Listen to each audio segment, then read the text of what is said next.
But that was Rex Orange County and 10 out of 10. And you like them, don't you, AJ? Do. He's very, very, very, very, very good. Yeah. I love that whole album. I got my girlfriend that on vinyl. I think I've put it on more times she has. Very good. Well, we are talking, in case you just tuned in, because I know we have now rejoined those that were listening to Sports Classified. So, Fastermy, welcome to the show. We've got AJ Maxwell with us talking about and about to introduce his brand new single that was released yesterday. You mentioned vinyl. Is your plan eventually to put an album out? How many songs have you got so far then? I think finished songs written and with, a melody written as well.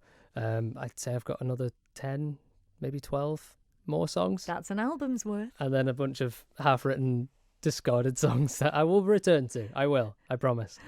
But yeah, I think it'd be cool to drum up some money and get an album done. Yeah. That'd be pretty cool. Because it is, we were chatting off air about the fact it is such a different scene now, isn't it? Where the consumer does quite like the idea sometimes of I just want that one song. Yeah. But then there is still a massive following for vinyl, which is always kind of encouraging. So kind of world's your oyster, really, isn't it? There's been a big resurgence of it as well. And I think it does allow for that ability to write an album rather than writing an album's worth of singles, I guess, which that could be an interesting project to do, I think. Because, a lot of my songs do follow the same sort of strain. And so it could be cool to find the commonality between them and make an album with it. Yeah. Well, I do wonder, because both the songs, and we'll hear that the second single in a moment, are quite immediate and they're quite commercial sounding. And so I sort of wonder if that has been inspired or influenced by the fact you do have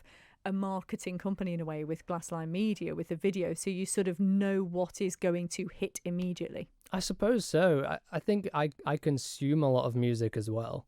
I listen to so many different types of artists, and I kind of, when I'm writing them, I have comparisons to go to, and so when I can go to Dave and say, listen to these as like references, don't copy anything, obviously, you want to be original with what you're doing, but I think taking inspiration is it's a tool that you've got in your arsenal. And it's been great. Like Dave just hits the nail on the head every time. And I'm excited to work with him even more. Well, that's the studio side of things. What about getting out and gigging live then? Any plans for that? I would love to. I need to get a band together. Because as I was saying off air, I'm not very good at guitar. I can play, like, kind of just for fun. And I can play in the studio because if you mess up, you can try as many times as you like. But it's a bit of a daunting prospect to be playing the guitar and singing live, which I was going to be doing in Ghost. That was, I had to do the Unchained Melody. I was going to have to do that, but even that is like a minute of playing and I was like, oh, I don't know. So would you keep up the theatre side of things and the musical side of things alongside this? If this takes off, if your songwriting takes off, will you still keep up with the stage? Oh yeah, 100%. That's where it started, and that's what I love doing. I'm a terrible dancer though, so maybe any dancing shows I'll just no, maybe not. Leave that to one side. Yeah, I'm not a good dancer. Well, no comments on that, people. 166 177 though, if you do want to message the show. But the other thing, Alex, we were talking about a few moments ago off air as well, is from a songwriting point of view, you have investigated the idea of publishing as well, which, just to explain, is basically sort of giving your songs to other people. Yeah. Well, I mean, it's something that kind of Dave and I spoke about. I was like, what's the next step? And it was a suggestion of his. And it's kind of, recording demos and saying, and approaching publishing companies. And even these completed songs, they can say this would sound really good in an advert or in this show or whatever.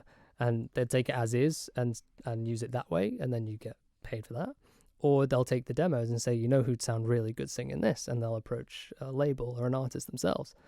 And there are some songs that would be off limits, that they're mine, they're personal to me. But there's plenty that I've just kind of written for fun, that they're a laugh. And I don't really have a huge amount of sentimental attachment to them. And if someone else wanted to do it, and absolutely. Because I think that they're decent songs. It's not stuff that I would put out. So how do you, for anyone listening who's interested in this idea, how do you get your songs publishing out there? Can you give any ideas? That we're still kind of strategizing, I suppose. Ooh, lots of syllables. But it's something that we've not really delved into it just yet. It's kind of a thought, and it's kind of approaching the publishing companies, and they'll have a section of the company that deals with people saying, listen, I've got content, do you want it? And I've dealt with publishing companies as well in the video side of things, kind of asking for the rights. Yeah. So, there's a few different types of ins. Like if you know someone, that's always going to be the first port of call. Port of call? Yes, yeah. There we go. Well, good luck with that one, because I think that's a great route to go. And I should just let you know, Baz, a.k.a. Barry, another man with two names, Nelson, has just messaged in and said, that AJ Maxwell song is fantastic. I'll join your band anytime, buddy. Oh, so thanks, there you go. Baz. Superb guitarist in Baz there. So you've got a band member now. You've got one band member. One down. Yeah, one down. So how many more to go? Do you want a massive band? I think bass, keys and drums left to go. Yeah. I think that's what we could maybe some backing singers, little mini choir. That'd be nice. Yeah, gospel chorus behind you. Let's make it big. Let's do this thing. Oh, yes. Well, we are here to talk about not the fact that you will be appearing shortly on a Paul Moulton video debating the budget with a bunch of MHKs, which you did this morning. What now? What? Yeah. It was a good experience. It was a very different experience. It's not something that I'm used to. What a peculiar thing. So keep an eye on the Paul Moulton pages for that. You'll see me in this jumper in two separate videos. Were you wearing the hat as well? I didn't wear the hat. I didn't wear the hat. It's got a snap back on. I love the idea that you would be sitting with these MHKs discussing the budget. I mean, I felt a little bit underdressed, but they were very nice. We had a good discussion, I think, in the end. Not in the end, the whole time. It was good fun, actually. From filmmaker to pop star to political pundit. Love it. So many not. Strings to his bow. He just needs a guitarist. Well, we are here to talk about this new single of yours, which was released yesterday. It's called Imaginary Lifestyle. Tell us a little bit about it. So this worked the complete opposite way to how I would normally write a song, which was I would write the lyrics and then find the chords. But I was just playing around, finding some funky stuff and daydreaming. Basically, it's a song about daydreaming and thinking about a life that you want to have and that you're going to get there someday. And really interesting production and arrangements on this as well. It's fun. That's the main thing. My mum likes it because it's fun. Well, as long as she likes it, you see, we've come full circle again. It's always about your mum. Absolutely. Absolutely. AJ / Alex Maxwell, it's been a joy catching up with you. Where can people get hold of your music and find out more about you? It's on all major streaming platforms: Spotify, Apple Music, iTunes, the lot, Amazon. It's a big list. It's even on TikTok. Even TikTok? If you want it on TikTok, it's there. Well, go on then. Introduce your brand new single for us. Okay, so this is Imaginary Lifestyle by me, AJ Maxwell.